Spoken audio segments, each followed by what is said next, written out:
jovens! Beleza? Tudo bem, minhas meninas?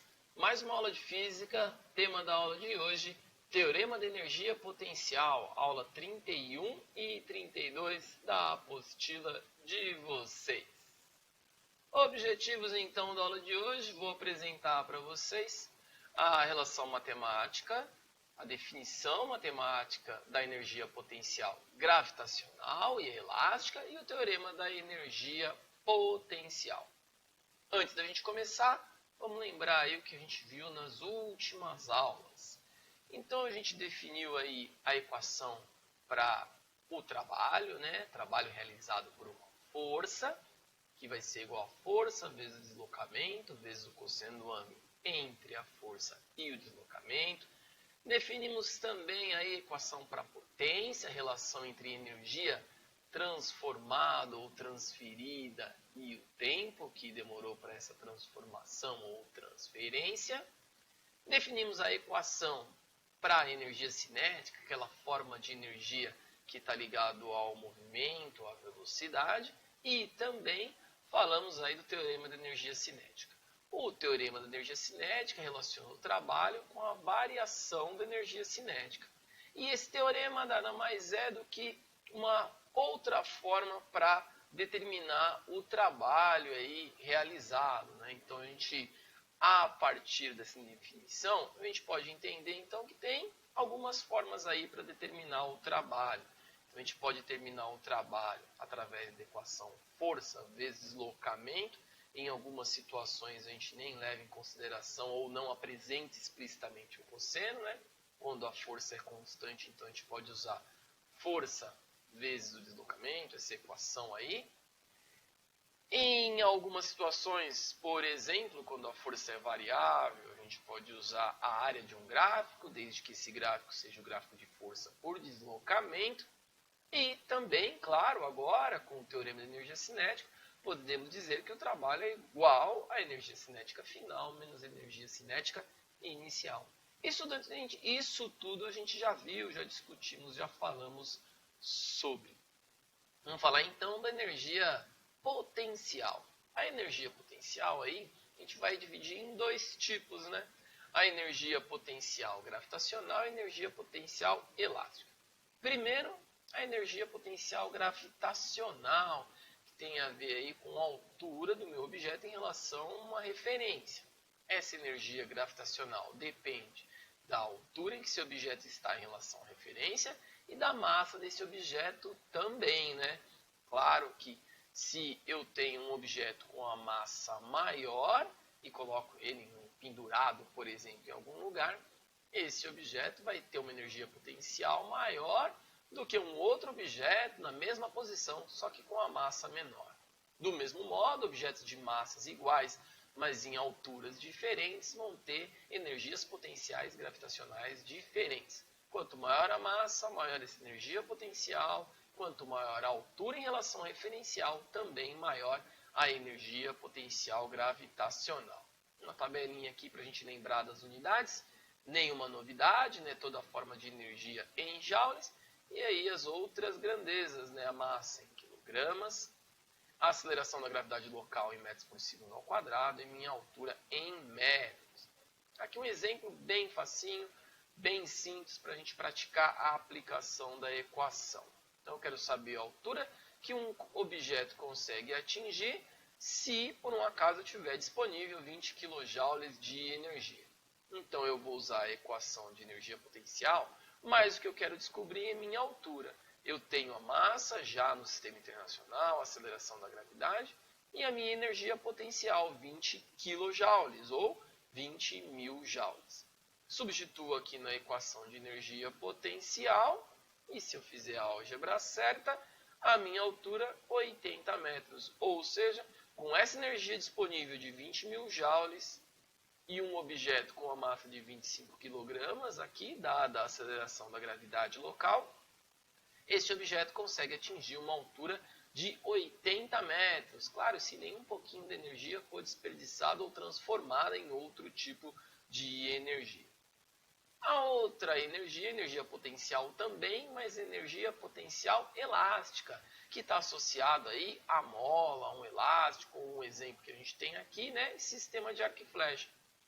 Essa energia potencial vai depender aí de quão esticado está o meu sistema, minha mola, o meu elástico, que fica simbolizado pela variável x, e a variável k indica a constante elástica, ou seja, está associado à dificuldade, né, em que eu tenho para esticar aí esse sistema, seja uma mola ou seja um arco e flecha. Beleza? Também tenho aí uma tabelinha para ilustrar e formalizar as unidades que a gente precisa trabalhar. Então, sempre que eu quero uma energia no sistema internacional, em joules, minhas outras unidades também precisam estar no sistema internacional. Um exemplo bem fácil, bem direto e tranquilo. Então aqui eu tenho uma mola sujeita a uma força de 10 newtons e que foi deformada a 2 centímetros. Qual a energia potencial aí que a gente tem armazenado? Para eu descobrir a energia potencial, eu tenho a força e tenho a deformação. Não tenho a constante elástica, né, que é necessário aí para a aplicação da equação de energia potencial. Mas eu consigo descobrir essa constante elástica se eu lembrar aí da força elástica, né? Força elástica é igual a K vezes X.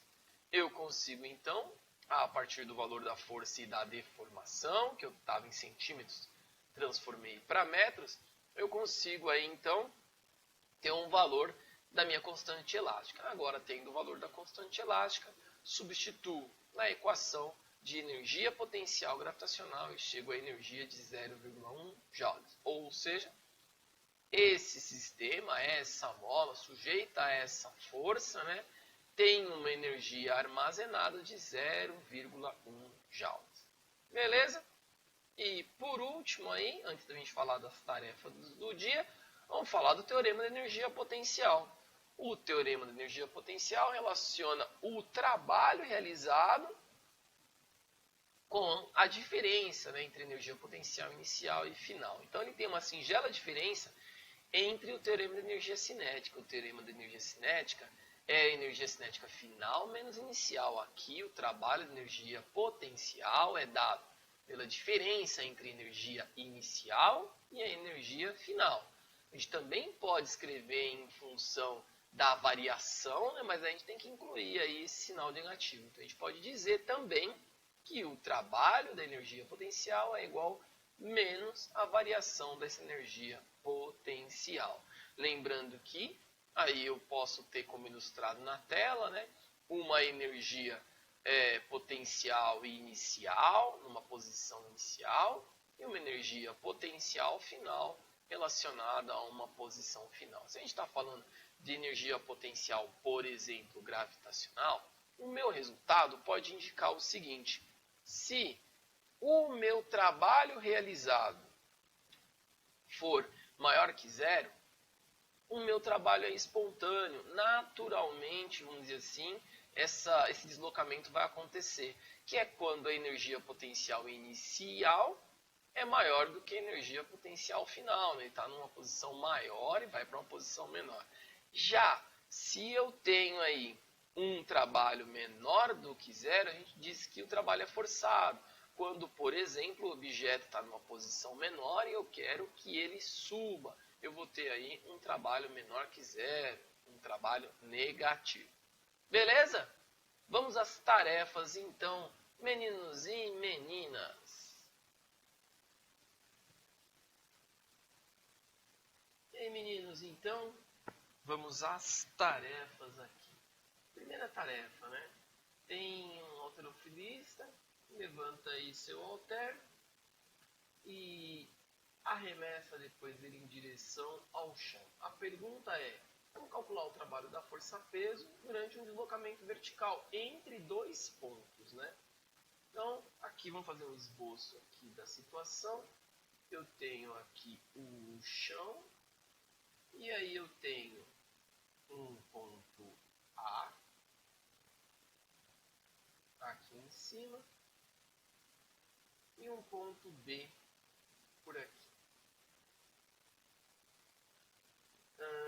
Daqui daqui até o chão, então, vamos chamar de altura final. E daqui de cima, do ponto A até o chão, altura inicial. Entre esses dois pontos aqui, A e B, a gente tem o deslocamento do halter. Podemos dizer então, né, que o deslocamento do halter é igual a HI menos HF. Beleza. O que a gente quer?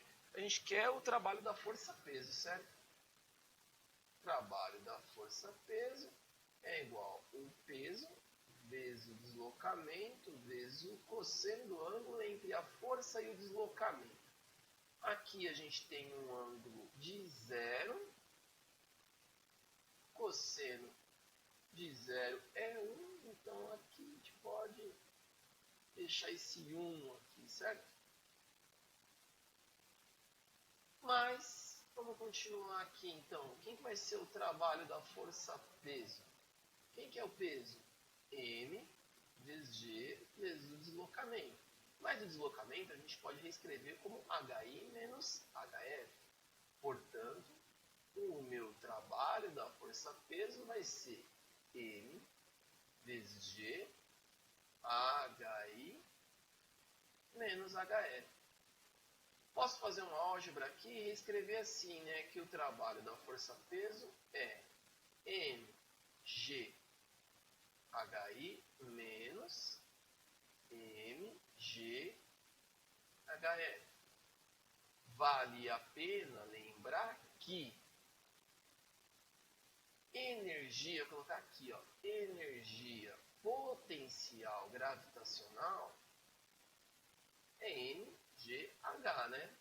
Então, como que a gente pode reescrever esse trabalho da força-peso? Quem que vai ser mghi?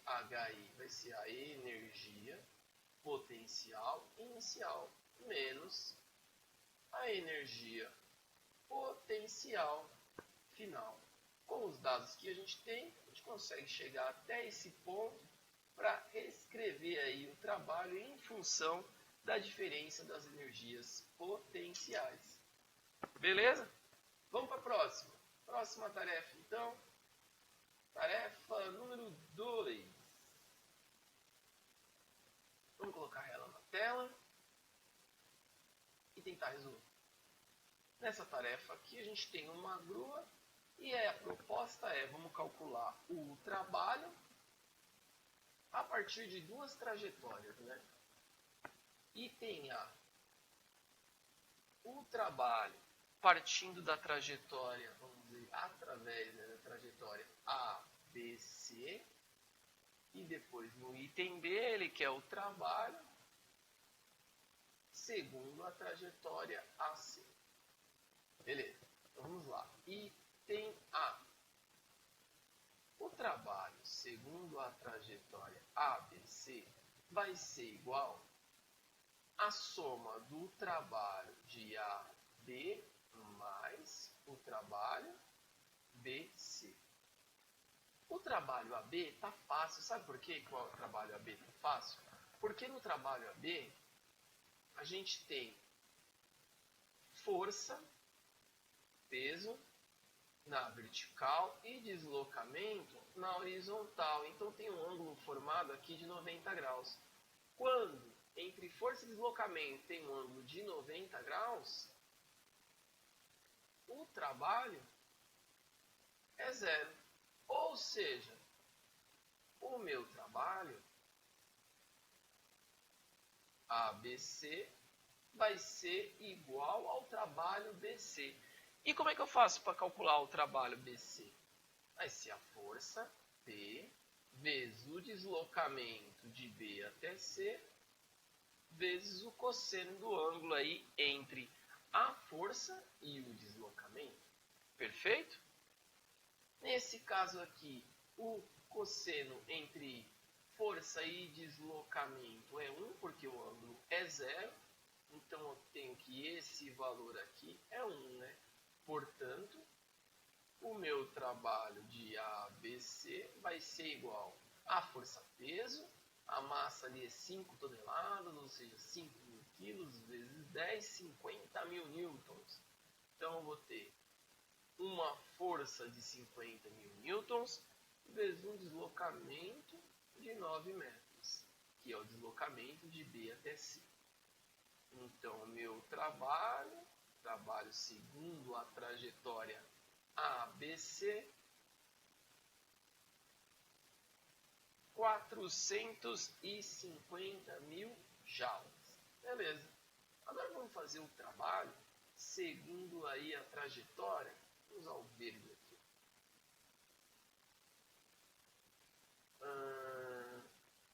AC. Quem que vai ser o trabalho segundo a minha trajetória AC? É a força-peso multiplicado pelo deslocamento de A até C vezes o cosseno do ângulo aí entre a força e o deslocamento. Um pequeno lembrete aqui, né? Fazer quem que é o cosseno? Como que a gente pode usar essa informação já que a gente não tem ângulo? O cosseno de um ângulo é igual ao cateto adjacente sobre a hipotenusa. Se a gente olhar ali no desenho, cateto adjacente ao ângulo 9 e a minha hipotenusa 15. Posso simplificar aqui 3 sobre 5 cosseno do ângulo.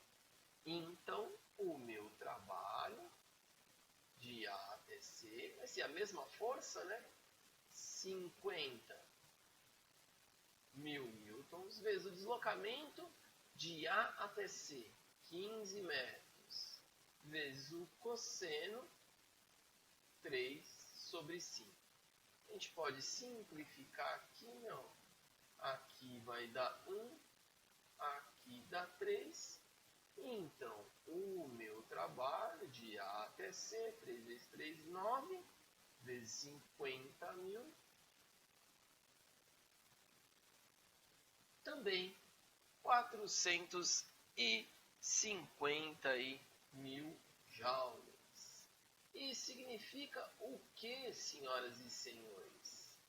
Significa que o trabalho da força-peso não depende da trajetória. Pelas duas trajetórias aí indicadas, o trabalho deu o mesmo valor, o trabalho realizado pela força-peso. Beleza? Próxima tarefa, tarefa número 3. Vamos lá, colocar na tela, tarefa número 3.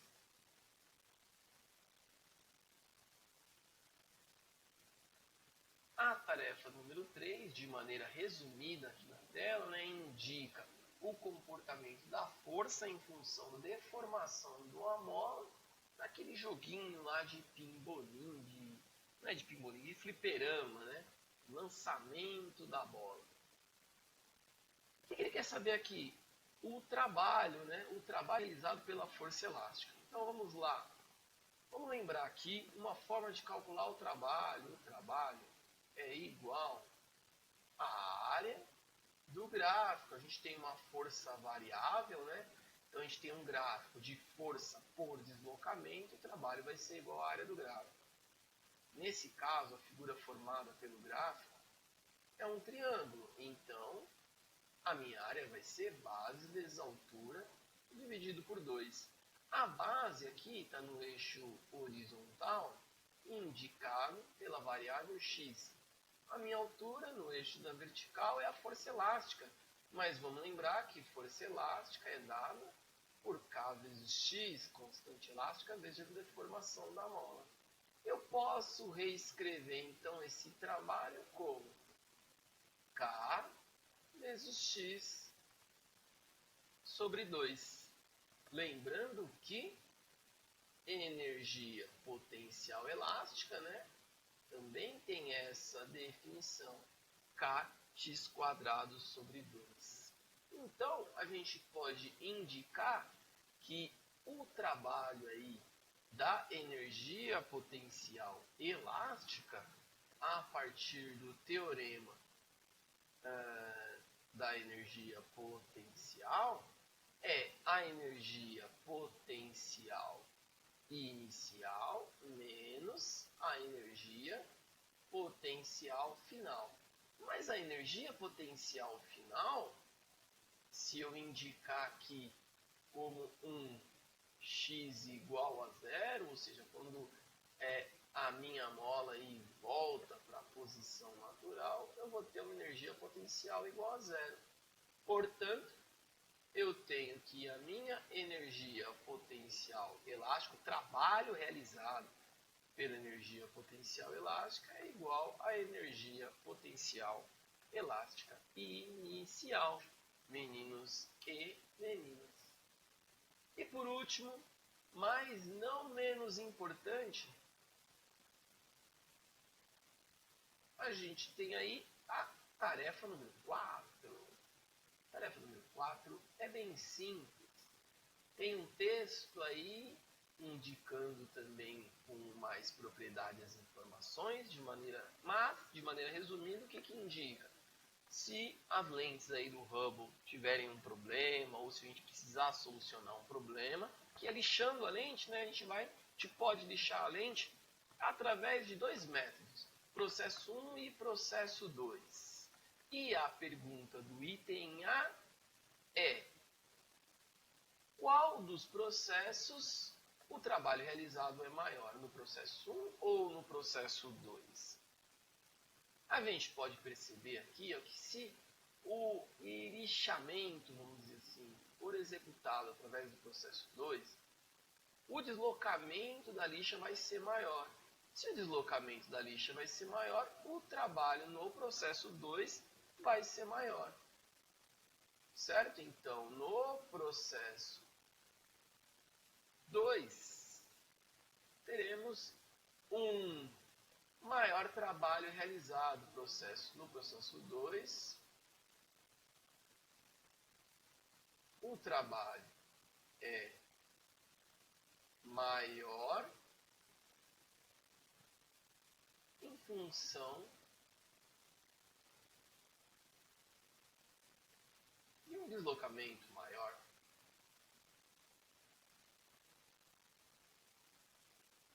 Bem direto. E isso já dá argumentos para respondermos ao item B, porque o item B pergunta se a força de atrito é conservativa. A força de atrito não é conservativa. Por que não? Justamente porque a força de atrito depende aí da trajetória, né? O trabalho realizado pela força de atrito depende da trajetória. Então, não é uma força conservativa. Não é conservativa, pois o trabalho depende da trajetória, meninos e meninas. E é isso. Última tarefa. Espero que tenham entendido. Nos veremos em breve, jovens.